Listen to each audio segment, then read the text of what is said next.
Maria stood in the middle of the funeral home, her hands shaking as she looked at the wooden coffin in front of her. The air smelled of fresh flowers, and soft music played in the background, but nothing could take away the heaviness in her heart. Her father, Carlos, was inside that coffin. The man who had once held her hand when she was scared, who had told her bedtime stories, and who had always been there for her, was now gone forever. Her mother stood beside her, holding a white handkerchief, dabbing at her eyes every few seconds. Relatives and friends whispered to each other in hushed voices, offering their condolences. Some placed their hands on Maria's shoulder, giving her a soft squeeze before moving away. But Maria barely noticed them. Her entire world had turned into one painful moment, stretched out endlessly. She took a deep breath, trying to gather the courage to step closer. Her feet felt heavy, like they were made of stone, but she forced herself to move. One step, then another, until she was standing right in front of the coffin. Her heart pounded loudly in her chest. It didn't feel real. How could her father, the man who had always been so full of life, be lying there so still? With trembling hands, she reached out and touched the smooth wood of the coffin before looking inside. There he was, dressed in his best suit, his hands neatly folded over his chest. His face was peaceful, as if he were only sleeping. But Maria knew the truth. He wasn't going to wake up. He wasn't going to smile at her or call her name again. The thought made her chest tighten. Tears welled up in her eyes, and before she could stop herself, she climbed into the coffin, wrapping her arms around her father. The warmth of his skin was gone, replaced by an unnatural coldness. A sob escaped her lips as she buried her face in his chest. "Papa," she whispered, her voice breaking. "Please, don't go." The room grew silent as everyone watched in shock. Some gasped, others whispered among themselves. But Maria didn't care. This was the last time she would ever hold him. She wanted to remember how it felt, to keep the memory of him alive in her heart. As she lay there, something strange happened. A feeling washed over her, something she couldn't explain. It was almost as if time had stopped, as if the entire world had paused just for her. She felt a sudden warmth, even though her father's body was cold. And then, a faint movement, a twitch. Maria froze. Did she imagine it? Was it just her mind playing tricks on her? She held her breath, waiting. Then it happened again. The faintest, almost unnoticeable movement beneath her fingertips. Her father's fingers twitched. Her eyes widened in shock. This wasn't possible. He was gone. He had been gone for hours. But now, right in front of her, something was happening. Maria's breath caught in her throat. She stared at her father's hand, her mind racing. Had she really seen it move? Or was it just her imagination, a trick played by her grief? Her heart pounded so loudly, she could hear it in her ears. The room around her faded. The whispers, the soft sobs of family members, the gentle music playing in the background. None of it mattered anymore. All she could focus on was her father's hand. Her fingers trembled as she reached for it. Slowly, carefully, she placed her hand over his. It felt the same as before, cold, lifeless. A lump formed in her throat. Maybe she was wrong. Maybe it was just her desperate hope making her see things that weren't real. But then, just as she was about to pull away, it happened again. This time, there was no mistake. A slight twitch, a movement so small that anyone else might have missed it. But Maria felt it. A sharp gasp escaped her lips. She lifted her head, staring at her father's face. His eyes were still closed, his chest unmoving. But something was happening. She could feel it. A strange warmth spread through her fingers, replacing the cold she had felt just moments ago. "Mom," she cried out, her voice breaking with emotion. Papa moved. He's moving. Her mother, who had been standing a few feet away, turned toward her in shock. The room, which had been filled with quiet whispers and muffled sobs, fell completely silent. All eyes turned to Maria, watching as she clung to her father. Some of the guests exchanged uneasy glances, A few even stepped back, unsure of what was happening. The funeral director, a middle-aged man in a black suit, frowned and shook his head. "It's not possible," he said gently. "Sweetheart, sometimes the mind." He moved. Maria interrupted, her voice louder this time. Tears streamed down her face, but this time they weren't just from sadness. There was something else. Hope. Real, undeniable hope. Her mother rushed forward, placing a shaky hand on Maria's shoulder. "Maria, are you sure?" she asked, her voice barely above a whisper. Before Maria could answer, something even more shocking happened. A deep, shuddering breath filled the air. It was slow, raspy, and weak, but it was real. Carlos, who had been lying still in his coffin just moments ago, was breathing. A collective gasp filled the room. Someone let out a cry of shock. The funeral director stumbled backward, his face pale. Maria felt her entire body go numb. She had wished, prayed, and begged for a miracle, but she had never expected this. Her father's fingers twitched again, stronger this time. A soft groan escaped his lips. His eyelids fluttered. Maria tightened her grip on his hand, her whole body shaking. "Papa," she whispered, her voice barely audible. And then, slowly, as if waking from a deep sleep, her father's eyes opened. A wave of shock spread through the room. People gasped, some even covering their mouths in disbelief. Maria's mother staggered backward, clutching her chest as tears welled up in her eyes. The funeral director, who had been standing nearby, looked frozen in place, his face pale. No one moved. No one spoke. It was as if time had stopped. Maria, however, couldn't look away. Her father's eyes were open, blinking, confused, but open. His chest rose and fell in slow, uneven breaths. He was alive. He was breathing. Tears ran down her cheeks as she tightened her grip on his hand. "Papa, can you hear me?" Her voice trembled, but there was hope in it. Real, undeniable hope. Carlos's lips parted slightly. A faint sound escaped, almost like a sigh. His fingers twitched again, this time stronger than before. Maria's heart pounded in her chest as she leaned closer, barely able to believe what she was seeing. Just minutes ago, he had been gone. She had been mourning him. And now, he was waking up right in front of her. The silence in the room broke as someone screamed. A woman near the back of the room clutched her husband's arm, her eyes wide with fear. Another guest stumbled back, knocking over a chair in the process. He was dead. Someone whispered in disbelief. "This isn't possible." The funeral director, who had been shaking his head in denial, finally sprang into action. He pulled out his phone with shaky hands. "We need an ambulance. Right now."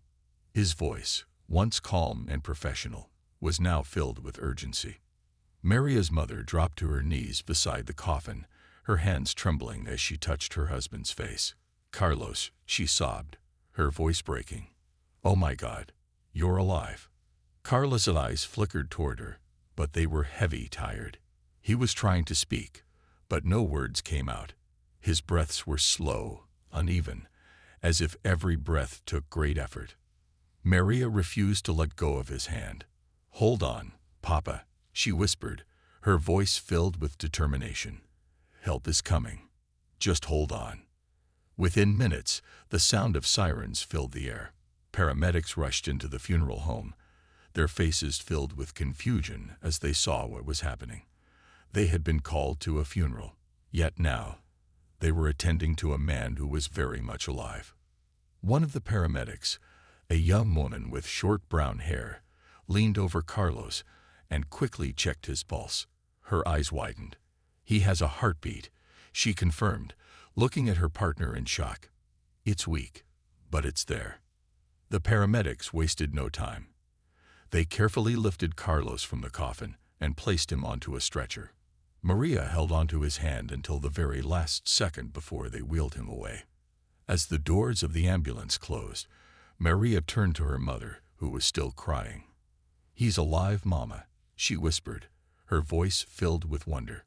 "Papa is alive." The ambulance sped through the city streets, sirens blaring, as Maria and her mother sat in the back, holding onto Carlos's hand.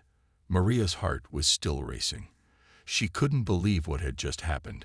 Just an hour ago, she had been saying goodbye to her father forever. And now she was riding with him to the hospital, hoping he would be okay.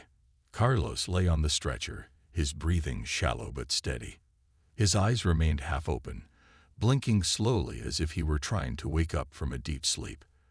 The paramedics worked quickly, checking his pulse, monitoring his heartbeat, and speaking in hushed voices. "How is he?" Maria asked anxiously, her hands clenched together. One of the paramedics, a man with a kind face, turned to her. "His heart is beating, but it's weak. We need to get him to the hospital fast. It's a miracle he's even here." A miracle. Maria kept hearing that word, but she didn't know how to process it. All she knew was that her father had come back, and she wasn't going to let him go again. Her mother sat silently beside her, holding Carlos's other hand. Tears streamed down her face, but this time, they weren't just tears of sadness. They were tears of hope. She kept whispering prayers under her breath, her fingers trembling as she stroked Carlos's arm. When they arrived at the hospital, doctors and nurses were already waiting. The doors of the ambulance swung open, and Carlos was rushed inside. Maria and her mother tried to follow, but a nurse gently stopped them. "We need to examine him," she said. "Please wait here. We'll update you as soon as we can." Maria's mother nodded, wiping her tears, but Maria felt an overwhelming sense of helplessness. She had fought so hard to keep her father close. How could she just stand here and wait? But she had no choice. Minutes turned into hours. The hospital waiting room was cold and quiet, except for the occasional sound of nurses walking by.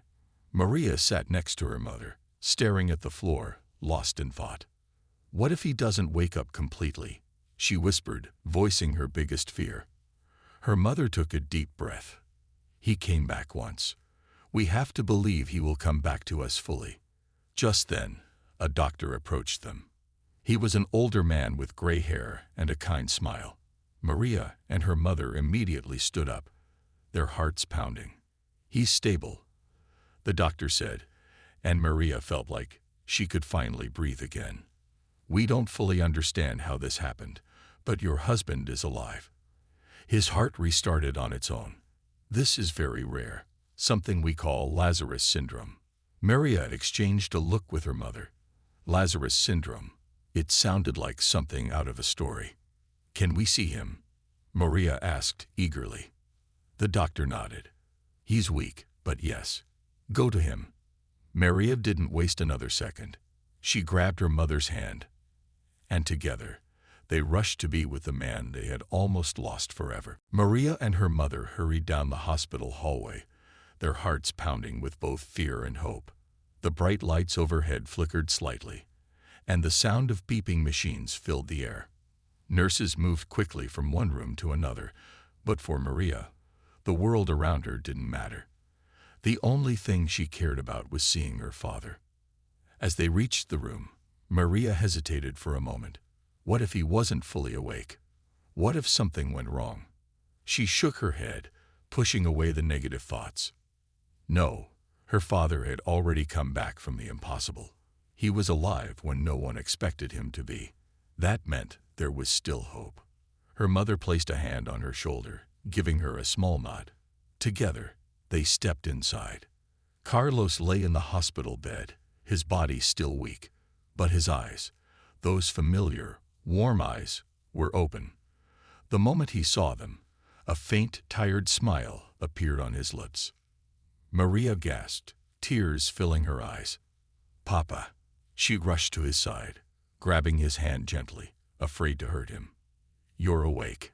Carlos's fingers curled slightly around hers. His voice was hoarse when he spoke, but the words were clear. I heard you, mi hija," he whispered. "I heard you crying." Maria's chest tightened.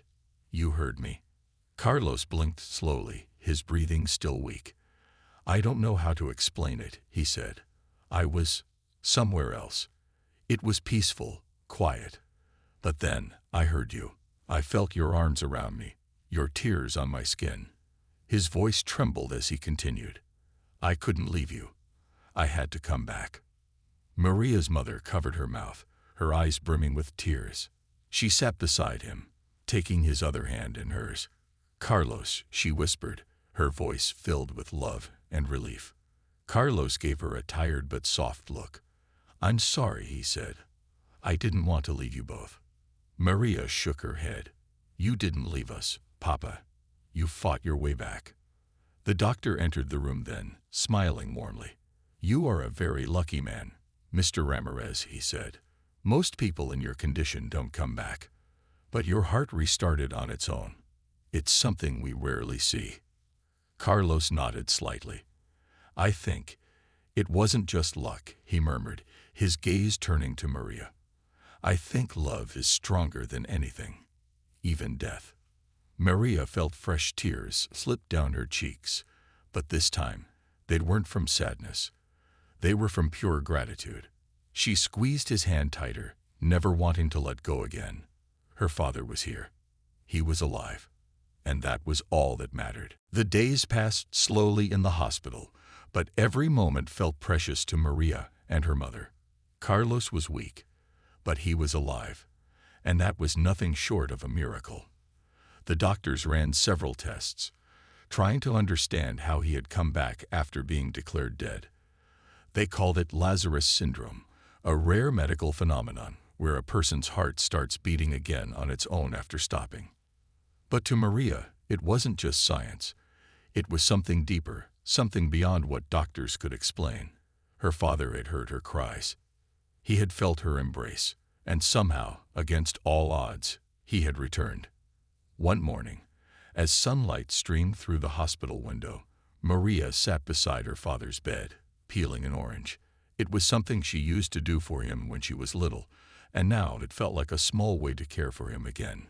Carlos watched her with a weak but warm smile. You always loved peeling oranges for me, he said softly. Maria grinned. And you always said I did it better than anyone. He chuckled, though his voice was still rough from days of weakness. Because you put love into it. Her mother, who was sitting on the other side of the bed, wiped a tear from her cheek. You scared us, Carlos, she said, her voice breaking slightly.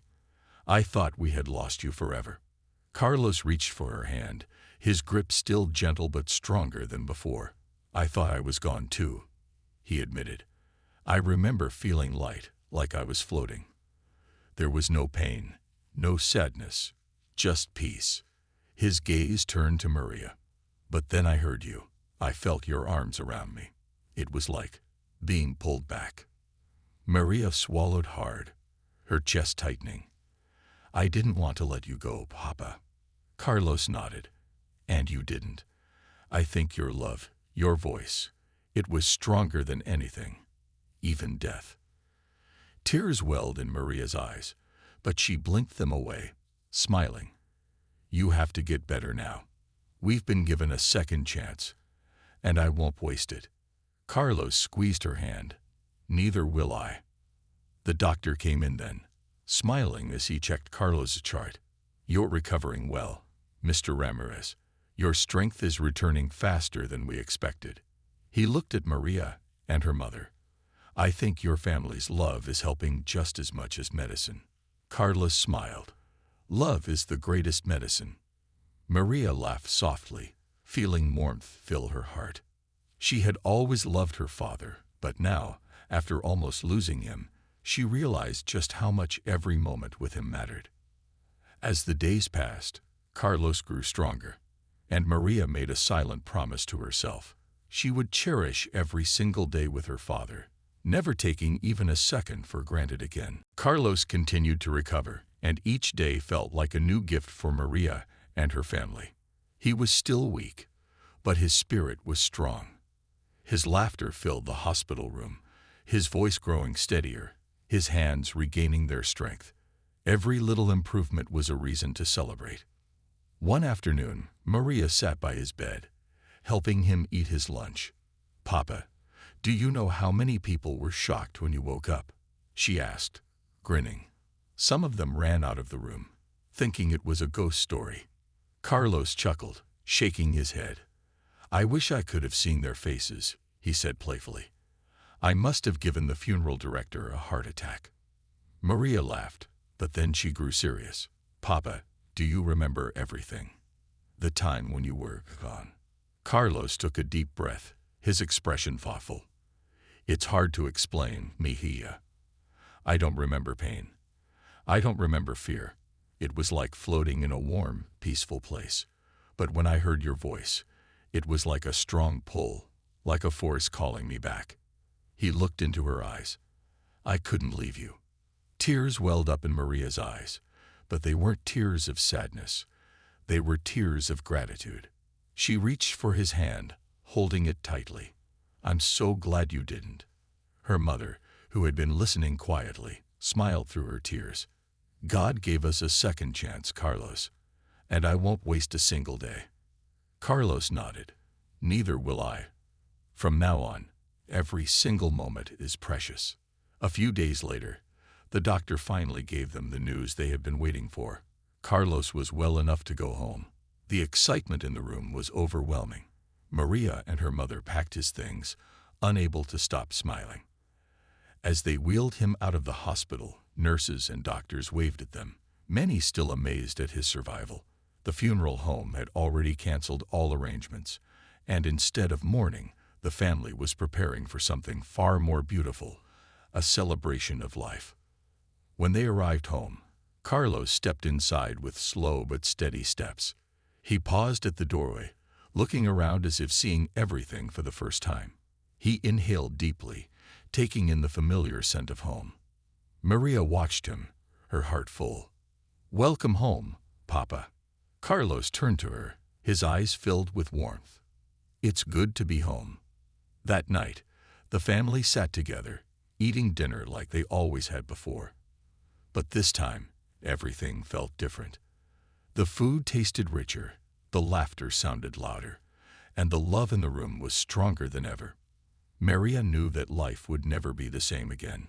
She had been given a miracle, and she would cherish it forever. The days after Carlos returned home were filled with happiness and gratitude.